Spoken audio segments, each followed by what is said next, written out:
नमस्कार दोस्तों, आप सभी का स्वागत है आपके अपने YouTube channel study with Chandra में। दोस्तों, डीएलएड थर्ड सेमेस्टर के अंतर्गत आज हम संधि प्रकरण चालू करेंगे और उसमें जानेंगे संधि क्या होती है, संधि कितने प्रकार की होती है। उसके बाद अगले वीडियो में एक एक संधि के बारे में करके विस्तृत से चर्चा करेंगे। तो दोस्तों, संधि क्या होती है? तो संधि मुख्यतः वर्णों का विषय है। जिस प्रकार समास में पदों का विषय है, समास में समासिक पद होते हैं, उसी प्रकार संधि वर्णों की होती है। इसीलिए कहा गया है कि दो वर्णों के मेल को संधि कहते हैं। संधि किससे मिलकर बना है? तो संधि सम उपसर्ग, धा धातु और की प्रत्यय को मिलने से संधि शब्द का निर्माण हुआ है। संधि शब्द में कौन सा उपसर्ग है? सम उपसर्ग है। धातु क्या है? धा धातु है। और की प्रत्यय है। की प्रत्यय से मिलने से संधि शब्द का निर्माण हुआ है। आगे जानते हैं। लिखा है वर्णानाम परस्परम विकृत मत संधानम संधि, अर्थात दो निकटवर्ती वर्णों के परस्पर मेल से जो विकार अर्थात परिवर्तन उत्पन्न होता है वही संधि कहलाती है। अर्थात जो दो निकटवर्ती वर्ण मिलेंगे उनके मेल से एक विकार उत्पन्न होगा अर्थात एक परिवर्तन होगा, उसी को हम संधि कहेंगे। जैसे देवालय, देवालय में देव प्लस आलय, देव और आलय को मिलाकर एक विकार उत्पन्न हुआ जिससे हमारा देवालय बना। आइए अब हम जानते हैं संधि के प्रकार। संधि कितने प्रकार की होती है? तो संधि मुख्यतः तीन प्रकार की होती है। कौन कौन सी तीन प्रकार की? तो पहला है अच संधि, दूसरा है हल संधि, तीसरा है विसर्ग संधि। अच संधि का मतलब हुआ स्वर संधि, हल संधि का मतलब हुआ व्यंजन संधि और विसर्ग संधि तो विसर्ग संधि ही है। तो आइए आगे जानते हैं अच संधि किसे कहते हैं। तो अच संधि स्वरों का स्वरों से मेल होने पर जो विकार उत्पन्न होता है उसे ही अच संधि कहते हैं। चूँकि हम स्वर संधि पढ़ रहे हैं तो स्वर संधि में सिर्फ स्वरों का स्वरों से मेल होने पर जो विकार उत्पन्न होगा वही स्वर संधि होगी। स्वरों का व्यंजनों से अगर मिलने से विकार उत्पन्न होगा तब स्वर संधि नहीं होगी। क्योंकि हम पढ़ रहे हैं स्वर संधि, इसीलिए स्वर का स्वर से मिलने पर विकार उत्पन्न होगा, स्वर संधि हो जाएगी। जैसे यदि कोई गोरा लड़का है तो आप उसको गोरी लड़की से शादी कराएंगे, लंबा लड़का है लंबी लड़की से। जैसे बॉयफ्रेंड गर्लफ्रेंड ही होते हैं तो उसमें गर्लफ्रेंड क्या देखती है? गर्लफ्रेंड ये चाहती है कि मैं ऐसी हूँ, मैं लंबी हूँ तो मेरा बॉयफ्रेंड भी लंबा हो। दोस्तों, ये सिर्फ समझाने के लिए था कि जैसे आप स्वरों का स्वरों से ही अर्थात एक जैसे जब तक नहीं मिलेंगे तब तक संधि संभव नहीं है। अर्थात स्वरों का स्वरों से मेल होने पर स्वर संधि उत्पन्न होती है। स्वर संधि के प्रकार जान लेते हैं। तो स्वर संधि 5 प्रकार की होती है मुख्यतः, और भी स्वर संधि में होती है तो उसको अलग से हम लोग जानेंगे। तो स्वर संधि 5 प्रकार की कैसे होती है? तो स्वर संधि के 5 प्रकार में पहला है दीर्घ स्वर संधि। पहला क्या है? दीर्घ संधि, दूसरा गुण संधि, तीसरा वृद्धि संधि, चौथा यण संधि और पांचवा और आखिरी अयादि संधि। कौन कौन से? दीर्घ, गुण, वृद्धि, यण और अयादि संधि। आगे जानते हैं हम दीर्घ स्वर संधि। अच का मतलब होता है स्वर, हमने पहले वीडियो में ही बताया था। अच मतलब स्वर, हल मतलब व्यंजन। तो दीर्घ स्वर संधि जानते हैं। किसी भी संधि को जानने से पहले हम उसका सूत्र जानेंगे, क्योंकि किसी भी सवाल को लगाने से पहले यदि हम उसका सूत्र और उसको किस प्रकार से सूत्र को सिद्ध किया गया है यदि हम उसको जान लें तो वो सवाल हमारे लिए एकदम आसान हो जाता है। कैसे आसान हो जाता है? तो आइए सूत्रों को जानते हैं और उसकी बारीकियों को समझते हैं कि क्यों आखिर ये सूत्र इस संधि में बना है। तो सूत्र में लिखा है अकः संवर्णे दीर्घः, अकः संवर्णे दीर्घः।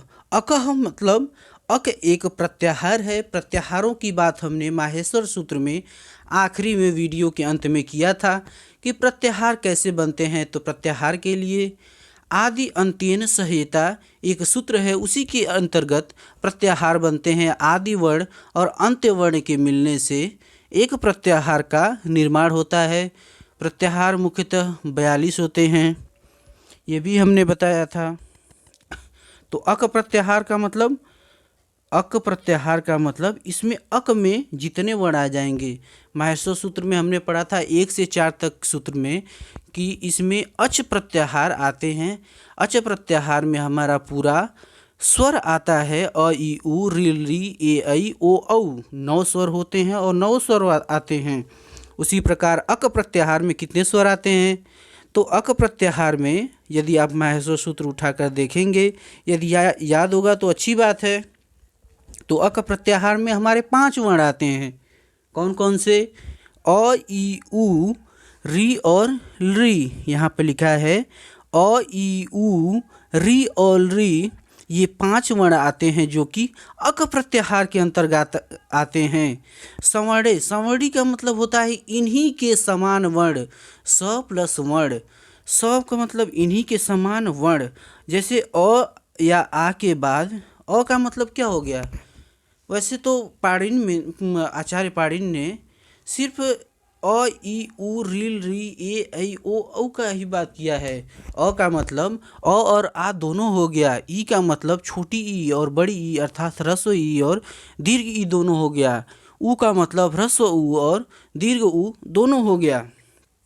तो क्या दिया है? अकह मतलब अक प्रत्याहार में अ ई उ रील री, और संवर्णे मतलब इन्हीं के समान वर्ण आए, अर्थात अ या आ के बाद अ या आ आए, ई ह्रस्व ई या दीर्घ ई के बाद ह्रस्व ई या दीर्घ ई आए, ह्रस्व उ या दीर्घ उ के बाद ह्रस्व उ या दीर्घ उ आए, री और री के बाद री आए, री के बाद री आए, तो क्या होगा जानते हैं?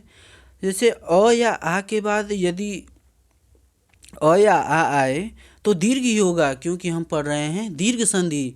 अ का दीर्घ क्या होता है? आ होता है। ई का दीर्घ क्या होता है? बड़ी ई होता है। उ का दीर्घ क्या होता है? बड़ा उ होता है। री का दीर्घ क्या होता है? बड़ा री होता है। री का दीर्घ नहीं होता। री और री आपस में सवर्णी हैं। एक वर्तिका कात्यायन ने लिखी है उसी के अनुसार। तो हम जान गए कि दीर्घ संधि में क्या होगा, अक प्रत्याहार के वर्ण आएंगे और उन्हीं के समान और वर्ण आएंगे, तो उसी से हमारा दीर्घ संधि का निर्माण होगा। जैसे देखते हैं, अ या आ के बाद अ आए या आ आए तब भी दीर्घ होगा। छोटी ई और छोटी ई मिला देंगे तभी दीर्घ ई होगा। छोटा उ मिलाएंगे तभी दीर्घ उ होगा। री और री मिलाएंगे तभी दीर्घ री होगा। ये नहीं कि यहाँ पे यदि हमारा दीर्घ ई आए और ह्रस्व ई आए तब भी दीर्घ ही होगा, क्योंकि दीर्घ संधि हम पढ़ रहे हैं। तो आइए आगे जानते हैं। जैसे में देख लेते हैं कैसे। जैसे हमारा एक शब्द है विद्यार्थी। विद्यार्थी को यदि हम संधि विच्छेद करें तो विद्याधन अर्थी के रूप में टूटता है। विद्या से विद्या में क्या है? आ है। अर्थी में क्या है? अ है। आ और अ को मिला देंगे तो क्या बनेगा? दीर्घ आ बनेगा। इसी से विद्यार्थी शब्द का निर्माण हुआ है। कैसे देखते हैं। जैसे हमने संधि के सूत्र में पढ़ा था कि अकह संवर्णे दीर्घ, अक प्रत्याहार में उसका संवर्णी आए साथ में तो दीर्घ हो जाता है। अक में आ आया हमारा दीर्घ आ, और ह्रस्व अ आया, तो हमारा कौन सी संधि हो गई? दीर्घ संधि। उसी प्रकार हिमालय है। हिम धन आलय, हिम में से हम अ निकालेंगे और आलय में से आ निकालेंगे तो हमारा आ होगा, जो कि दीर्घ संधि के अंतर्गत आता है। कैसे? अ या आ में अ जो है ये अक प्रत्याहार के अंतर्गत आता है और आ जो है उसका संवर्णी है, अर्थात अ या आ के बाद अ या आ आए तब भी आ होगा। ई या ई के बाद ई या ई आए तब भी दीर्घ ई होगा। छोटा उ या बड़ा उ के बाद छोटा उ या बड़ा उ आए तब भी बड़ा उ होगा, क्योंकि हम पढ़ रहे हैं दीर्घ संधि। तो हमने सूत्र में ही देखा था अक प्रत्याहार के अंतर्गत आने वाले वर्णों के बाद यदि उन्हीं के संवर्णी आ जाएं तब दीर्घ संधि होती है। संवर्णी यदि आप लोग को समझ में नहीं आ रहा है तो कमेंट बॉक्स में ज़रूर बताइएगा। वैसे संवर्णी का मतलब यही होता है कि अ या आ के बाद उसी के समान वर्ण अर्थात अ या आ आना चाहिए। ई या ई के बाद ई या ई आना चाहिए। ई या ई मतलब ह्रस्व ई या दीर्घ ई के बाद ह्रस्व ई या दीर्घ ई आए तभी होगा दीर्घ ही।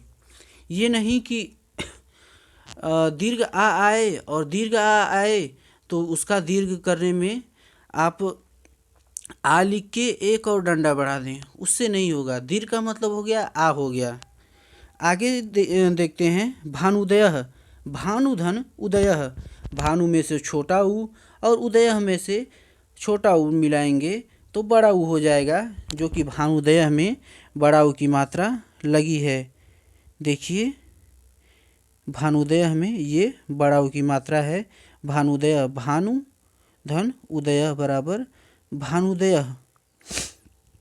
अगला देखते हैं वधुत्सवः। वधु धन उत्सवः, वधु में से छोटा ऊ, ध में से छोटा ऊ निकाल लिए और उत्सव में से ये छोटा ऊ निकाल लिए तो हमारा क्या हुआ, बड़ा ऊ हुआ। आखिर बड़ा ऊ क्यों हुआ, क्योंकि हमने यदि कोई पूछ दे कि आखिर बड़ा ऊ ही क्यों हो रहा है तो हम कहेंगे कि दीर्घ संधि के सूत्र का यह नियम होता है कि दीर्घ ही होता है। यदि अक प्रत्याहार शुरू में आ जाए प्रथम वर्ण में और आदि वर्ण में उसी का संवर्णी आए तो दीर्घ संधि होती है। आगे जानते हैं गौरीशः। गौरी धन ईशः, ह्रस्व ई और दीर्घ ई आने पर कौन सी क्या होगा, दीर्घ ई होगी। उसी प्रकार है पितृऋणम। पितृ प्लस ऋणम, ह्रस्व री और ह्रस्व री आने पर दीर्घ री होगी। उसी प्रकार है विद्यालयः, रविन्द्रः, मुनीन्द्रः, गिरीशः, मुनीशः।